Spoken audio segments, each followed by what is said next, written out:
Could you guys just go back through the FTE equivalents Sure. one more time? Sure. So, and this is the part we're waiting for clarification on to see if they actually changed it. As it was written in the original one, the FTE equivalent is a full-time employee is considered anybody who works 40 hours a week throughout the time that you're submitting it for as their average. A full-time equivalent employee is somebody that works less than 40 hours a week, which in essence makes them a half of an employee. So you have, if you have a part-timer and a part-timer and one full-time, you have 2 FTEs. If you have a full-time 40-hour, full-time 40-hour, and one part-timer, you have 2 FTEs and 1 FTE equivalency. But that is the specific of the changed any piece of that. That is not something that's been discussed because it was highlighted on the application for forgiveness. So it's not clearly defined what they're going to look for in this one.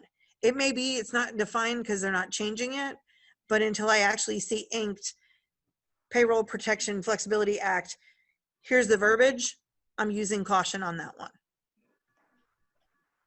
And there's no length of time you have to have an employee on board. You have to, so they have to, if you brought somebody on board since the coronavirus and since getting your PPP, Yes. and it's a different person than what you had before, Yes. your numbers have to tie out the same. So for instance, and we have a client that this happened to, they didn't have to lay off anybody. They actually had to add staff because of their actual industry. So they have more people taking payroll, so their FTE numbers went up, which is fine. But we also have a client that they had to lay off people, and the people they laid off went and found jobs elsewhere. So they've replaced them with new people. So as long as we can tie your numbers out so that there's the same or you've increased them, in theory, there should be no issues. But the first application clearly spells out the FTE and FTE equivalency. Thank you so much. No problem. Really appreciate you. Well, and that's the other part, Dan. I mean, if you need help with that stuff, that's why we've made ourselves available, and Pam's got us set up here in the boardroom at the chamber today as well. You know, and she's asked that we do that, so we just got to go back to the city and make sure that they're going to be okay moving forward with that. So keep an eye on the chamber newsletter, and you know, if you need help, you can schedule some time to come and talk with us, or even do a Zoom call if you want. You don't have to come and see us personally or anything like that. We've done everything up to Wednesday, and today we've done everything, you know, via Zoom. Yeah. So. Well, once we use the PPP loan up, I definitely will probably come and visit Pam. I'm only like 2 blocks away, so. All right. That's fine. And Well, Pam was sharing with us how she likes doing accounting anyhow before we got I started. do. I So love it. she said that's her new favorite hobby.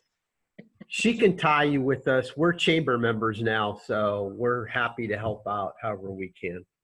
So My mantra is, if I can't answer your question, I'll find you somebody who can.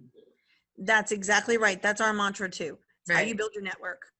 Right. So, yeah, I'm happy to help anybody. I think I think I told Jennifer and Dino the other day, I just went through my head about how many people we've helped over the last few weeks. And there have been a lot.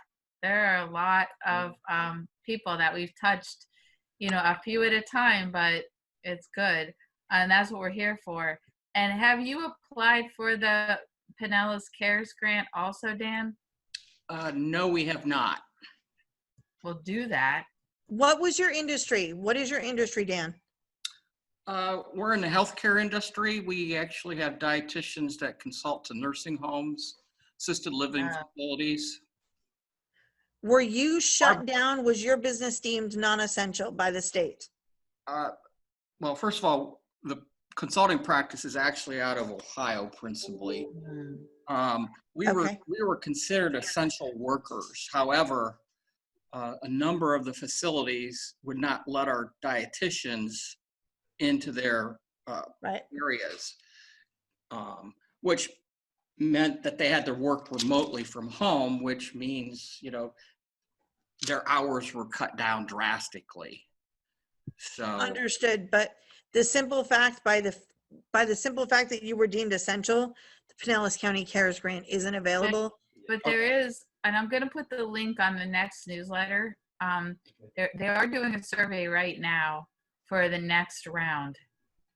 And hopefully there will be funding for essential businesses as well. Right, and that's what they talked about when they said the Right. first round would end June 30th, where it would be. So that survey is truly important that you fill that out, that although you were deemed essential, your business was impacted by non-essential shutdown.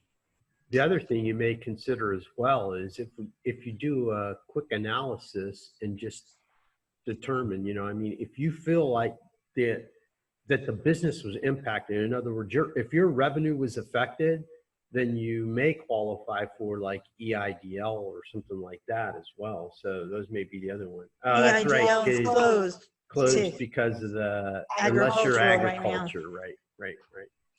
That's probably what you were talking about, Pam. They're reevaluating to see whether they got to open some of those other things.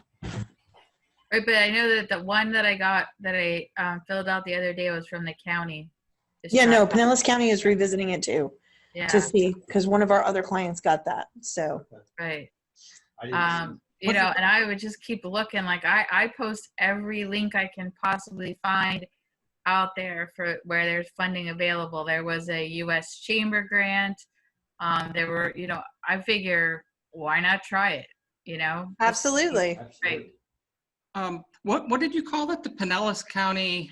It's the Cares. Pinellas County CARES grant. Now, we do have another business locally. We have a licensed bed and breakfast here in Dunedin. Okay. That qualifies. And that thing, obviously, we were booked solid probably through May. And come the middle of March, we had 100% cancellations. We haven't had anybody in, nor do we really want anybody right now. But that's besides the point. So the business just dropped off. So in the Zoom chat, I am going to put, maybe if I can get back to my Zoom chat window. Was in our last newsletter too, and it's on the website. Okay. And That is the link to apply to the Pinellas County CARES grant. Yeah, it's easy money. It's $5,000. I mean, it's not. It's more complicated to fill out the form than I think we were initially led to believe.